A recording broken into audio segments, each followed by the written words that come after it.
I look like that. Move, move, move! Let's get out of here! Hey! Who's there? What are you doing in my house? What are you doing in my house? I live here. No, I live here. That's her. Holy Time. See what's become of the Paper Girls. And if we don't want to get sued, you'll have to stop singing. You know, you're singing too.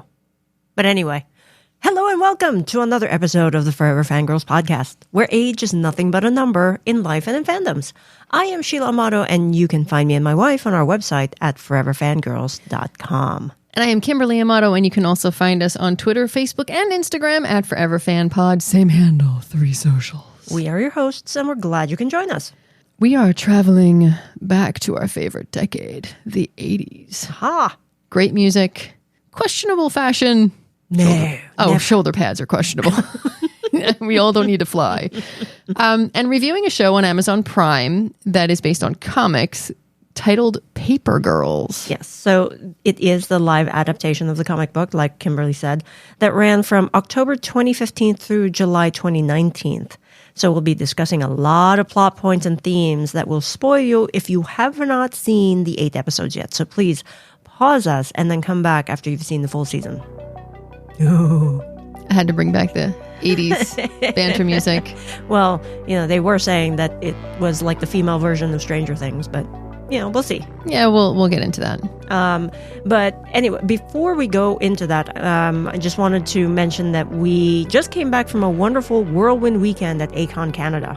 Yeah, it was great to see so many ERPers again and meet some that we had only met on Zoom. Mm-hmm. So seeing people in 3D was amazing. Yes. And we wanted to just, make a shout out to a few of the people, especially one, Grandma Bird. She was absolutely amazing. And thank you, Jason, for bringing and sharing your grandma with all of us. Thank you to Patricia Ogura, who was my lovely wife's co-moderator on the POC panel. Seeing the two of you was just, I was so proud. I was so nervous, but yes, that was a great panel.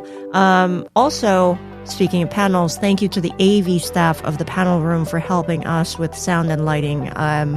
Without you, I think I would have just had a nervous breakdown. So you made it very easy for us. Thank you. And finally, if you did come to the convention, Sheila and I co-moderated a panel and wanted to give an extraordinarily special, amazing thanks to Emily Andrus, who showed us that happy endings are possible and made our first dual co-moderated panel feel like an amazing, just wonderful conversation. So thank you, Miss Andrus. That meant the world to us. Yes. So now with that out of the way, we want to bring it back to the podcast episode. So let us go ahead and find out if Paper Girls really is like the female version of Stranger Things, shall we?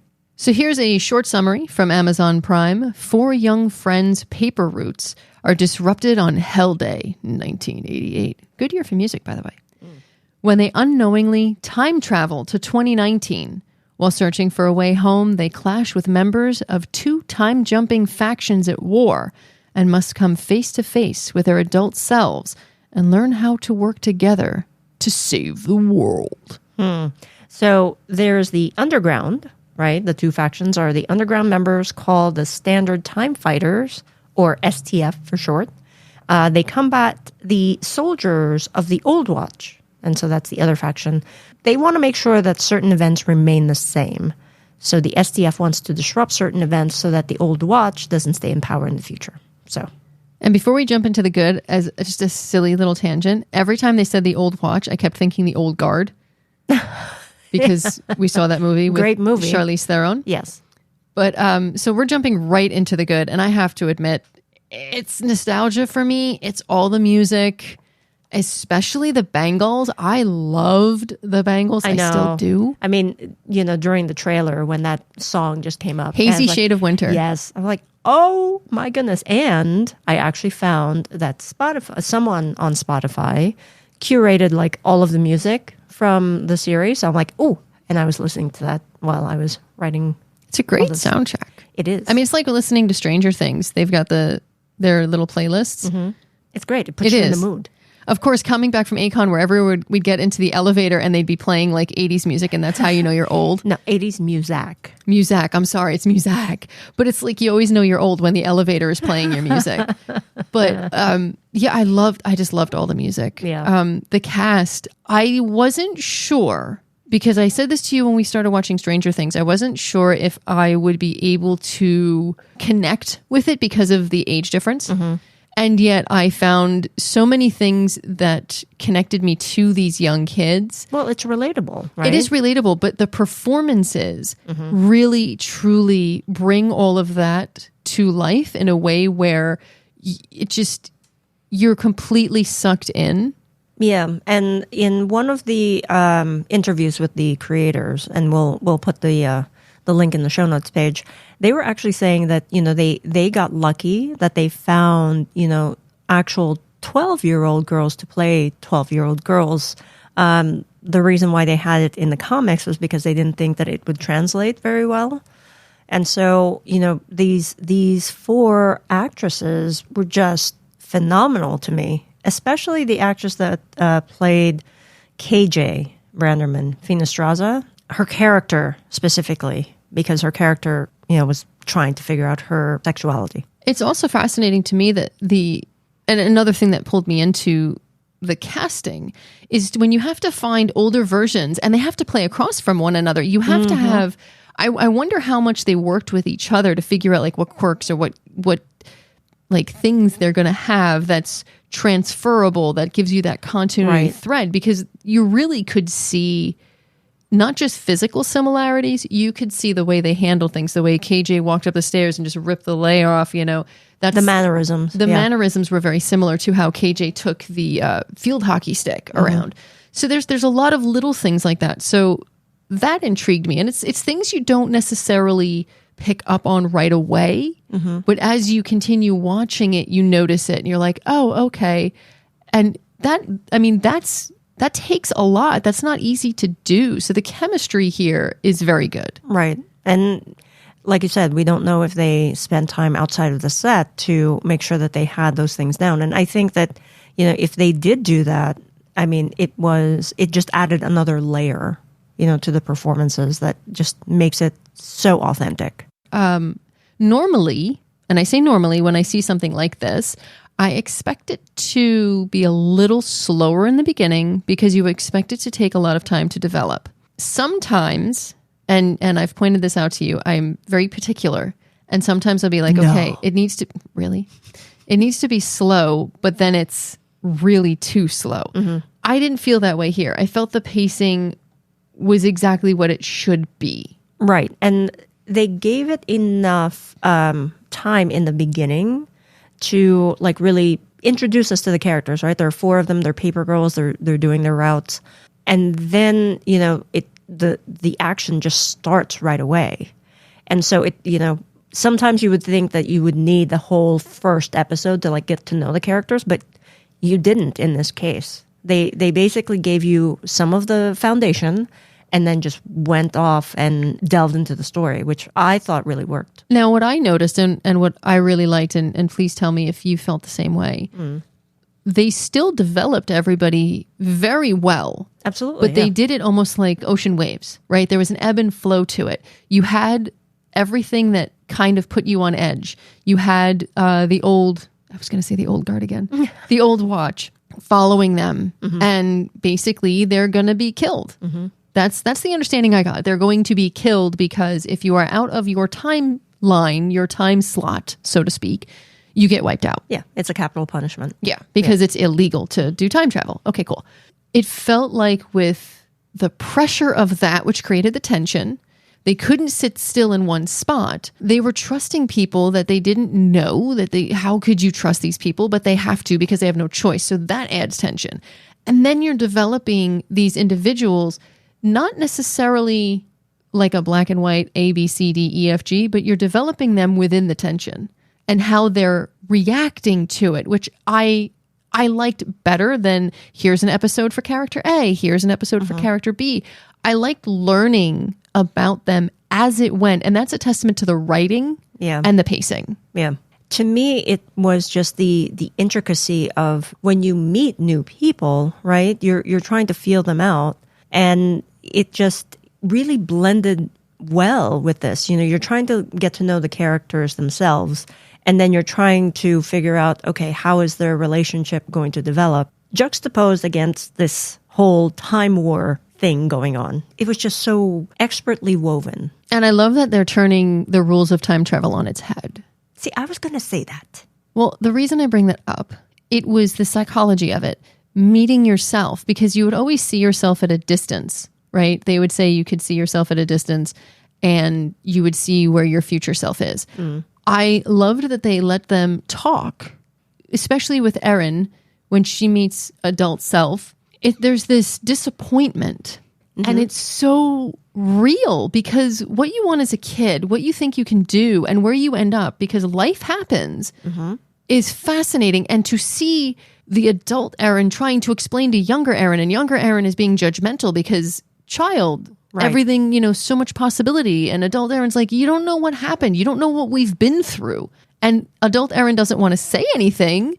So there's this interesting way that it's done where it's like, I'm going to give you hints, but I can't tell you because you don't know what happened. And then younger Erin's like, well, you know, you must have done this and you must have, and it's just, it's very fascinating. I don't know that it wasn't her wanting to not spoil the future, you know, in air quotes. It's more that she couldn't explain why she ended up where she was.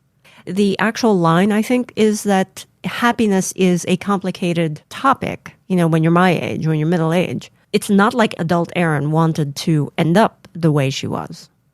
But see, for me, I understand your point. And part of me believes that adult Erin didn't say anything to mess up the past, but also because maybe they're embarrassed, you know? Yes. Based on their choices. And maybe in some way, they don't know how to explain it to a child because you're basically looking at yourself, explaining to yourself why all your dreams are shattered. Yeah. It's funny because when I was younger, I wanted to be a neurosurgeon. That was like my thing.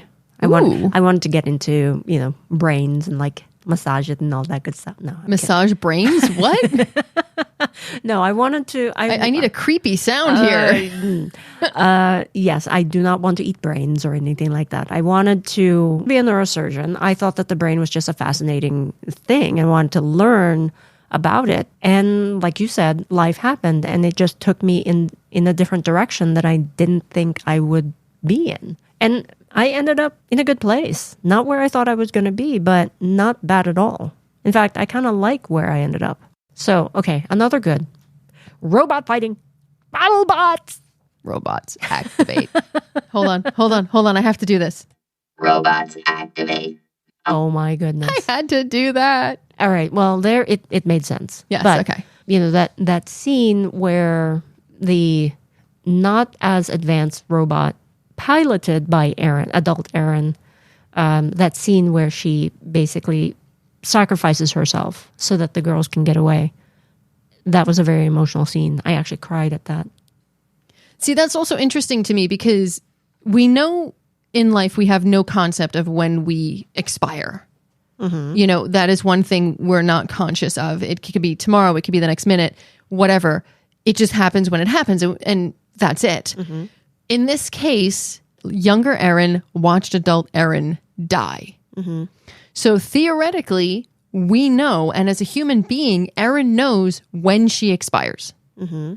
So if she gets back to her normal time frame, does she continue doing certain things in order to ensure that she does not die at that time frame? See, I don't know because, right, and this is what I wanted to say a little bit earlier. The time travel concepts, right, were turned on its head. Yes. Right? You can meet your older self and nothing happens to the timeline, or so we think. At this stage, that is our understanding. Right. That could change. We have not read the comics. But so taking Larry's timeline, right? When they first moved to 2019, right, he was alive. Yes. Right? And then when they moved back to 1990, whatever. Yeah, they thought 88, but it was the other year that Larry wanted to go back to. He dies there. So Exactly. the fact that he was alive in 2019, how does that But see, square? that's my point. It's like that means that everything after theoretically might have changed. Or did it? Because maybe somebody else took his spot. So is Erin still dead or not? In her mind, she was still struggling. So in her mind, she still expires at X date, X determined fixed point. I'm bringing in Legends of Tomorrow with the fixed points. Then you have Larry, which is like, what? Yeah. And then you have Mac. Mac is definitively a fixed point dying, right? We don't see her in the future. Exactly. Non-existent in the future, but knows she's sick. Brother is now a doctor and says, I'm going to save you in the future because maybe medicine could have helped in the future. So because Mac knows, even going back, medicine isn't what it used to be. So they're going to send her to the future because the one soldier of the old watch says, I'm sending you to the future because maybe you can meet up with Tiffany and stop all this. Maybe Tiffany will make a different decision and this never happens. So it's like all of these rules that we're all accustomed to with the time travel has been obliterated. But I question, what's a fixed point? Is it going to, because Mac has seen themselves in the ground now, you know, they saw their headstone. Erin has seen themselves die. Is that going to play on them mentally and cause difficulties for them growing up? Because technically Mac only has, 4 years? Yeah, 4 years. And the four of them are the only ones who, for some reason, the mind wiping doesn't work on. They're immune to it. Right. They remember everything that happened. Whereas So can you even send them back? Because if you send them back, can you even wipe them? Right. So we have to feed them to a dinosaur. No. Well, I'm just saying that's what the old watch's idea would be. If we can't wipe them, you feed them to the dinosaur. So, Yeah, that's why there should be a season 2. Although we don't know if there is going to be one, but I really hope at the there time is. of this recording, we don't know. Yeah. The thing that I would be interested to see, because for both Erin and for Tiffany, the struggle, was more external, whereas for KJ And for Mac. and for Mac, it was more internal, right? For Mac, the fact that she had to confront the fact that she was going to die at an early age. And then for KJ, knowing that, seeing her older self, that she was happy as a gay woman. Yeah. And, back in the 80s, right, you didn't want to come out because you would be ostracized.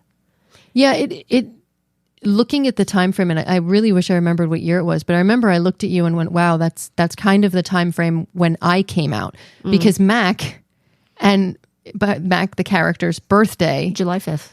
is 2 days after 1976. mine. And I was like, it's one of those little things where you're like, oh, they're born in the same year I am. And you relate to it. But when KJ saw themselves, I was like, and hiding the girl, they're just roommates and they go to school, that it was exactly what I had to do because you didn't want anybody to know. And even back at school, you're still very cautious of who you told. Right. And, just hiding that truth about yourself, it's heavy, it's painful, you're constricted. You can't do anything. At least that's how I felt, which is why I totally relate to everything that this whole series was showing us. And I know we're dipping a lot into the themes. We're kind of going from good to themes. So I'm just going to officially say we're in themes. Yeah. And jump right into Mac in that case.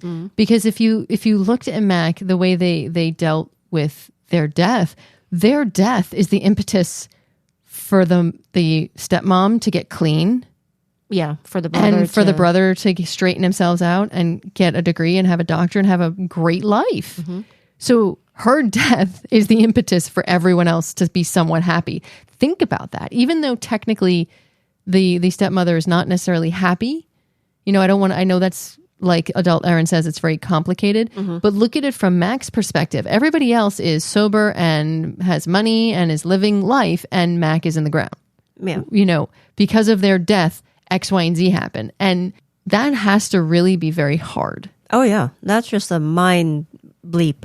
Yeah. Yeah. And the fact that Mac was just so angry, right? They have this bravado when we first meet them because they come from a background where they're poor, right? They don't have enough money, and it's and every snide remark, especially to KJ, whose family is rich, just throwing out, you people own everything, right? In quotes. So, there's a lot of resentment there. There's a lot of anger. There's, frankly, I think a lot of fear as well, because, like, what's going to happen? And then you find out, I'm going to die. I can't even escape or have the chance to do better. This is where I'm going to end up. I mean, that's just... Yeah. I mean, I love that motorcycle scene. There were no words, right? Yep. In that whole scene. It was just pure emotion, and that's why I agree with the producers of this series. These actresses are just phenomenal. At a young age, they can emote that feeling, right? For KJ, it's like, what's going on? How can I help you? Yeah. And for Mac, it's just, no one can help me. It's hopeless. And by the end of the season, they no longer are kids. They've really been through the ringer and forced to grow up at a very young age, which is another, like, the coming of age stuff. Yeah. The fact that, KJ really does have to, because, she knows she's different, right? But she just can't quite put her finger on it. The thing that I love about the series is that scene where they were at the theater, and KJ basically is talking to Lauren, adult KJ's girlfriend, right? To say, how can I do this? How can I handle this? And I think I put it actually in the cute or touching scene where just explaining that it's different for everybody and it's okay. Take the time that you need to figure yourself out. You're not on anybody else's timetable. I love that scene. Had someone else told me that when I was trying to figure things out, I think it would have been a much better road for me. Same here. Yeah. And now, speaking of change, little girls go through changes. Oh, God, that was the best scene in the whole... Oh, my God. I know people aren't going to agree, but it is the best scene in the entire freaking series. Oh, my God. We were cracking up so much at that scene. Look. All right. Listen, y'all. I'm just going to say, any woman who has ever, for the first time, seen a tampon... That scene is so accurate. Oh my God. And it's just like, and again, I think I did. We're going into the cute and we're just going to keep going and tell you when we hit the bad. The fact that KJ actually said, I don't think you can quit your period. And I'm like, right? Why can't I quit my period? It would have been so easy for my life if I could quit my period. Yes. Wow. That was a great line. And then when they're like, well, what happens to it if you forget about it? And I think it was Mac who's like, oh, your body just absorbs it or something. Yeah. It's like, how do you get it in? And then Mac's like, I'm just going to go get you a diaper. And the thing is, I turned around to you and I looked at you and I went, that's exactly how I felt. It was just, what the hell is this? Which brings me to Turning Red with all those boxes. Oh my God. My mom actually saw Turning Red finally and said, that scene you were talking about. And I said, oh my God, that was you. She's like, it was. That's what I did to you. I just like stacked all these boxes and we're like, well, we have this and we have this and we have this and we have this. And I have, Advil will help the cramp. And that's all I kept thinking about because it's so true. Mm-hmm. The first thing that happened to me was like, I was talking about, does any of you get this thing? What is this? It's like you have this classroom thing where you'll have to sit through and all the boys get to go to the gym and play while all the girls have to stay in the classroom and watch this video. That was at school. Oh, see, we never had that. And well, I hated it. And then they give you like this care package of tampons and pads. And you're like, what do we do with these things? It's like the video made no sense. It was like two girls getting their period and knowing that they're women now. And you're trying to figure out what the hell's going on in this little movie. And you come home and I'm like, I don't know what's wrong with me. I'm cranky. I want chocolate and I'm in pain. You don't know. I went to Catholic school. Like, I didn't understand this. So seeing this scene and the way Erin is holding the tampon by the string. I know. And all of their facial expressions, as the camera just kind of pans to each one. I turned around and they're like, are there instructions? I'm like, yes, it comes in the box. And then she's like, oh, yes, it's in the box. Yes. Tiffany started to read it like, a scientist would. And they're like, wait, what? God, that was so good. And I know a lot of people are probably going to be like, yeah, it's so gross. It's so true, though. Right. Every woman goes through this. And it just makes it that much more relatable. Yeah. And it just makes it so down to earth. Yeah. So anyway, I think we should, we've covered a lot of our themes. We've covered 99% of our good. Let's just jump right into the bad. Do you have any bad? Do you have anything you didn't like about it? No. Really? I love this series. Okay. So I'm going to ask for a little bit of a pause. Because asking for grace? Yes. Because what I'm actually going to discuss as a bad is not necessarily a bad on Paper Girls. So I don't want anyone to think that I feel it's the series or the creators or the actors or anything else that are responsible for this. We are still waiting on a season 2 announcement should it be forthcoming. Mm-hmm. And there was a big incident or incidents recently where First Kill was canceled. Oh, okay. Now, the entire time of First Kill, we were told you have to watch it more. Then creators came out and said you need to watch to the end. I'm kind of really tired of streaming services not sharing what their benchmarks are. Right? Yeah, I mean, there's no numbers shared with the viewers. What my big thing is, what constitutes a view?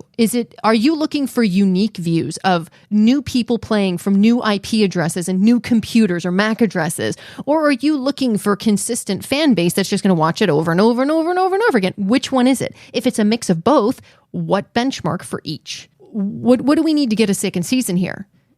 Again, is it a unique view of specific episodes? Is it watching through the entire episode?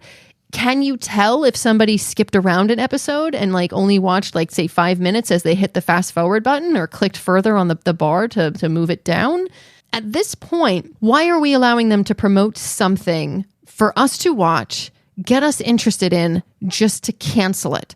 There needs to be specifically more transparency around streaming services and their numbers. If they don't provide them, the people behind these shows and the creatives and even us as viewers, but specifically creatives, they're not going to know how to proceed with promotions and marketing and to continue furthering views. How are they going to help promote and market and get you to do what needs to be done if they don't know? And you can't, at this point, expect a show to succeed and bring more money into streaming services and get more people signing up for your streaming service if you don't give anyone an idea of how to be successful or give them a roadmap. And at this point, I swear it should not be pulling teeth. You cannot make this so difficult that your viewing audience at a certain point is never going to tune in, because why the hell are we going to get invested in a show that you are possibly going to cancel because we don't know what you need from us to make it a season 2? I'm frustrated, and I'm not taking it out on Paper Girls. It just happened that this is the first thing we're recording after all this stuff has gone down. Mm-hmm. And I'm very frustrated by it. And I don't think it's fair to all parties involved. I don't think it's fair to fans. I don't think it's fair to the creatives behind everything, the cast, the crew, and everything. These are livelihoods. And look, we're right here. We are waiting. We are primed for great TV. But if you don't give it to us and allow us to watch it and hold on to it and tell us what you need from us, eventually we're just not going to tune in. Mm. I mean, that's me. That's nature of probability, but that's how I feel. Why would I tune into something? Yeah. Well, my very short version is I hope that we get a season 2, and that maybe there is going to be sometime in the future or very near future that there will be a little bit more transparency on how we can rate this, the Nielsen ratings of streaming. I think it would be smart. It's hard when a lot of streaming services they don't want to release that information. They don't want to release the algorithms that they're using. Something has to give here. So I know I'm ranting and I apologize, but I'm really hoping that somebody or something comes in to regulate this, or, and just information is shared where they go, hey, if you want X show to survive, we need this amount of views and it has to be unique. Because you know what? The internet, social media, it's free marketing. Use it. Yes, absolutely. All right. And so that is our discussion of Paper Girls. And now it's time for our Forever Fangirls rating. Drum roll, please. We rate Paper Girls 5 stars. Yay! Look, I'm going to be very honest. The show has and was never on my radar. I hadn't even seen a trailer for it. I had no idea what it was until my friend Brian had actually recommended it to us on our Forever Fan Pod Facebook page. So I went in with no expectations and came out really hoping and wanting season 2. Everything is relatable, it feels real, and it's fresh in my mind, from the period sequence to the coming out to being disappointed where your life is led. It just feels so real and so honest. I know we have no clue about season 2 at this point of recording, but to cancel this show, it would be such a huge disservice to everyone involved and to the show, and the fans. And just, in my opinion, it would be completely wrong. So for me, I love that Cliff Chang and Brian K. Vaughan, the creators of Paper Girls, said that they didn't want a, quote, karaoke version of the comic, and we'll link their interview in the show notes page. I haven't read the comics, right? But knowing that they allowed different collaboration to happen is so incredible, because then the end product is so much more. I really hope that the show gets renewed so that we can see what happens to our 4 young protagonists. I just love this series. I absolutely agree. And that is going to be our show for today, folks. So thank you so much for joining us. Was there anything that we should have discussed that we missed? You can let us know by leaving us a voicemail at speakpipe.com/Forever Fangirls podcast. And if you're listening to this pretty much anywhere, just do us a favor and hit that little subscribe button so you do not miss an episode. So until next time, stay safe. Be kind, and remember, life is precious, and we know that it's not perfect. It is messy and complicated and challenging and fun, and made so much more memorable by shared experiences with our loved ones. Where's my outro music? I'm just going to say an FYI, your body will never absorb a tampon. What?